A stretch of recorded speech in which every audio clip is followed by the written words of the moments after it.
নওগাঁর ডিগ্রির মোড় এলাকায় আছেন সহকর্মী এম আর রকি, বগুড়ায় আব্দুল আওয়াল এবং সিরাজগঞ্জে আছেন রিঙ্কু কুণ্ডু। আমরা সরাসরি প্রথমে যাচ্ছি রকির কাছে। রকি, উপর দিয়ে বয়ে যাওয়া যে ছোট নদী, ছোট যমুনা নদী, নদীর ডিগ্রির মোড় এলাকায় রয়েছি। এই নদীর ঠিক মাঝখানে নদীর একেবারে চর ঘেঁষে গড়ে তোলা হয়েছে বিল্ডিং, এবং এই বিল্ডিং শুধু এইখানে না, এরকম পরিস্থিতি কিন্তু পুরো শহর জুড়েই। শহরের মাঝ দিয়ে বয়ে চলা এই নদীর এতটাই আস্তে আস্তে ক্রমান্বয়ে ছোট হয়ে আসছে, এবং দখলের কারণে একদিকে যেমন ছোট হয়ে আসছে, অন্যদিকে কিন্তু এই নদীতে বিভিন্ন জাতের বাসা বাড়ি সহ পৌরসভার বর্জ্য ফেলা, এই বর্জ্যের কারণে নদীর পানি পুরোটাই এখন একদম দূষিত এবং নদীর পানি ব্যবহার অনুপযোগী। এই দখল প্রক্রিয়ার কারণে নদী একদিকে যেমন তার নাব্যতা হারিয়েছে, অন্যদিকে কিন্তু ব্যবহারের পানির যে যাত্রা, সেটাও কিন্তু এখন স্থানীয় বাসিন্দারা দীর্ঘদিন ধরে অভিযোগ করে আসছেন যে পানি কোনোভাবেই সেটা ব্যবহার আর করার সুযোগ থাকছে না। জেলায় আসলে 9টি নদী প্রবাহিত। এই 9টি নদীর মধ্যে ইতিমধ্যে 3টি নদী একেবারে কাগজপত্রেই শুধু সীমাবদ্ধ রয়েছে। পুরোপুরি এই নদীগুলো কিন্তু তার মানচিত্র থেকে হারিয়ে যাওয়ার পথে রয়েছে। বাকি যে 6টি নদী রয়েছে, এই 6টি নদী কিন্তু এখন দখল প্রক্রিয়ার যে চলছে। এই দখলের কারণে পুরো জেলায় নদীর যে নাব্যতা, নদীর যে ধারাবাহিকতা প্রবাহ, এটা কিন্তু ক্রমান্বয়ে হারিয়ে যাওয়ার কারণে সামান্য বৃষ্টি এলেই কিন্তু নদী হু হু করে তার পানি প্রবাহ বাড়িয়ে দেয়। ফলে একদিকে বিস্তীর্ণ হয়ে যায় আশপাশের এলাকা, অন্যদিকে কিন্তু শুষ্ক মৌসুম এলেই নদীর উপর আরেক দফা বর্জ্য ফেলা। ফলে এখানকার যারা বাসিন্দা তারা বলছেন যে নদী একসময়ের যে প্রমত্তা নদী ছিল, নদীর উপর দিয়ে যে পরিমাণ পাল তোলা নৌকা যেত, ব্যবসা বাণিজ্যের বড় একটা ভূমিকা রাখতো, এই নদী কিন্তু সেই জায়গা থেকে অনেকটা দূরে সরে চলে গেছে, এবং স্বাভাবিকভাবে নদীর যে নাব্যতা সেটাও কিন্তু হারিয়ে ফেলছে।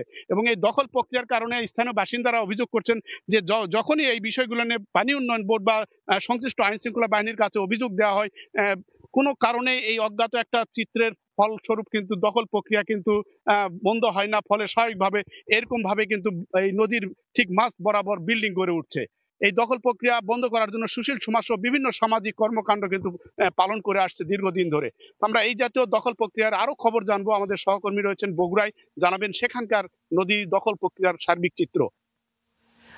বগুড়ায় 25টি খালবিল এবং নদ নদী রয়েছে। এর মধ্যে আমি দাঁড়িয়ে আছি এই যে শহরের বুক দিয়ে চলা সুবিল খালে। এই যে সুবিল খাল, এটি কিন্তু এই ঐতিহ্যবাহী একটি খাল হিসেবে পরিচিত, এবং ব্রিটিশদের বিরুদ্ধে রণতরী যে যুদ্ধ ফকির মজনু শাহ চালিয়েছিল, এই সেই সুবিল খাল থেকেই পানি উন্নয়ন বোর্ডের সিএস নকশা অনুযায়ী এই সুবিল খালের প্রশস্ত 60 ফুট হওয়ার কথা থাকলেও বাস্তব চিত্র হচ্ছে এখন 5 থেকে 10 ফিট পাওয়া কঠিন। একদম যদি ক্যামেরার চোখে আপনাদেরকে আমি দেখানোর চেষ্টা করি, এই বাড়িঘরের যে আশপাশে যে স্থাপনা করে খাল একদম হত্যা করা হয়েছে বা দখল এবং দূষণের যে চিত্র, সেটি কিন্তু একেবারে চোখে পড়ার মতো। এখানকার যারা স্থানীয় বাসিন্দা রয়েছেন তারা বলছেন যে একসময় এই খালে প্রচুর দেশীয় মাছ সহ ও একদম বোয়াল মাছ পর্যন্ত পাওয়া যেত।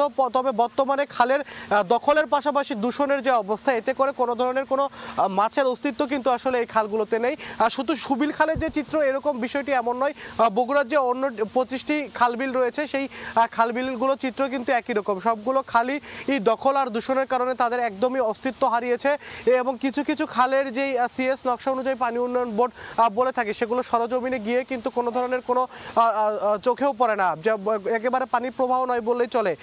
এই যে শীত মৌসুমে বর্ষার পরপরই কিছুটা পানি থাকলেও শীত বা গ্রীষ্মকালে এই পানি কিন্তু একদম তলানিতে গিয়ে ঠেকে, এবং হেঁটে পার হওয়া যায় এই খালবিলগুলো। এবং এর পাশাপাশি হচ্ছে যেই এই শীত মৌসুমে কিছুটা পানির প্রবাহ থাকলেও যেমনটি বলছিলাম, মূলত দখল দূষণের কারণে কিন্তু সেগুলোতে মানুষজন যে আগে চলাফেরা বা যে কার্যক্রমগুলো চলতে পারতো সেগুলো কিন্তু একেবারে নেই বললেই চলে। এই যে সুবিল খাল, এটি কিন্তু ইতিমধ্যে পানি উন্নয়ন বোর্ডের পক্ষ থেকে 29 কিলোমিটারের এই খালটি প্রতি কিলোমিটারে 20 লাখ টাকা ব্যয়ে তারা যে খনন কার্যক্রম সেটি চলমান রেখেছে, এবং তারা বলছে যে শুধু সুবিল খাল নয়, পর্যায়ক্রমে অন্যান্য যে খালবিল বা নদীগুলো রয়েছে সেগুলো কিন্তু খননের মাধ্যমে তারা পূর্বের অবস্থায় ফিরিয়ে আনবে। এই ছিল বগুড়া থেকে আমার কাছে সর্বশেষ। সিরাজগঞ্জে আছেন সহকর্মী রিঙ্কু কুণ্ডু, চলে যাচ্ছে সেখানে।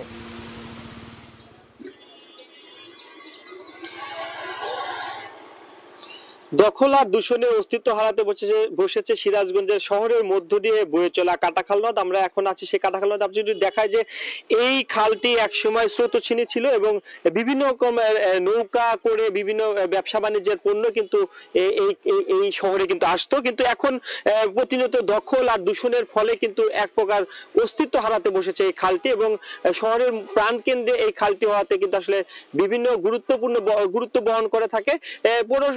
গত কয়েক বছর আগে পৌর কর্তৃপক্ষ বেশ কিছু সংস্কার কাজ এবং খনন কাজ করলেও সেটি কিন্তু আবারও ভরাট খালে পরিণত হয়েছে। সেই সাথে এই কাটাখালী দূষণের কথা যদি বলি, শহরের বিভিন্ন ময়লা আবর্জনা এই খালটিতে কিন্তু ফেলার কারণে প্রতিনিয়ত আসলে দূষণ হচ্ছে এবং কাটাখালীর পাশাপাশি জেলার অন্যান্য যে সকল নদী রয়েছে, আমি যদি বলি ফুলজোর, ইছামতি, হুডাসাগর, সবগুলো নদীরই কিন্তু আসলে দখলদারদের যে দখলদারিত্ব সেটিতে কিন্তু আসলে এই নদী এবং খালগুলো কিন্তু অনেকটাই সরু হয়ে গেছে এবং তাদের যে নির্ধারিত যে গতিপথ সেটি কিন্তু আসলে যে স্বাভাবিক যে গতিপথ সেটি কিন্তু আসলে ব্যাহত হচ্ছে এবং এই পুরো শহরের যে কাটাখালটা রয়েছে শহর কেন্দ্রিক, এই খালটি আসলে দৃষ্টিনন্দন করার জন্য জেলা প্রশাসনের পক্ষ থেকে একটি আশ্বাস দেওয়া হয়েছে যে অল্প কিছুদিনের মধ্যেই কিন্তু আসলে জেলা প্রশাসনের পক্ষ থেকে এই কাটাখালে যে ময়লা আবর্জনা সেগুলো অপসারণ করা সহ তার সৌন্দর্য বর্ধন, অর্থাৎ এই খালের সৌন্দর্য বর্ধনের কাজ কিন্তু তারা শুরু করবে।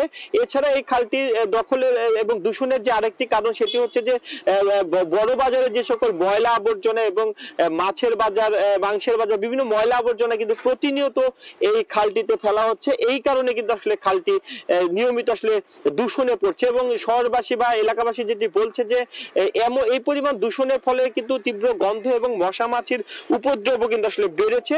তবে জেলা প্রশাসনের পক্ষ থেকে যেটি বলছিলাম সেটি উদ্যোগ নেওয়া হয়েছে আর কয়েকদিনের মধ্যেই হয়তো যে এই যে সংস্কার কাজ বা ময়লা আবর্জনা নিষ্কাশনের কাজ সেটি কিন্তু আসলে শুরু করা হবে। সেই সাথে এই যে খালটির যে বিভিন্ন জায়গায় আটকে খালের গতিপ্রবাহ রোধ করে আসলে এক প্রকার যে মাছ চাষ করা হয়, মৎস্য চাষ, অর্থাৎ অবৈধ মৎস্য চাষীরা যে মাছ চাষ করে সেটির কারণে কিন্তু আসলে এর যে নির্ধারিত যে গতিপথ সেটি কিন্তু আসলে ব্যাহত হয়। তো এক কথা বলা যায় দখল আর দূষণে এই খাল সহ বিভিন্ন নদ নদী কিন্তু আসলে অস্তিত্ব হারাতে বসেছে সিরাজগঞ্জে। তো এই ছিল সিরাজগঞ্জ থেকে আমার কাছে খাল দখল দূষণের সবশেষ খবর। রাজশাহী বিভাগের নদী খালের দখল দূষণের বিস্তারিত জানাতে আমরা সরাসরি যুক্ত হয়েছিলাম নওগাঁ, বগুড়া এবং সিরাজগঞ্জে।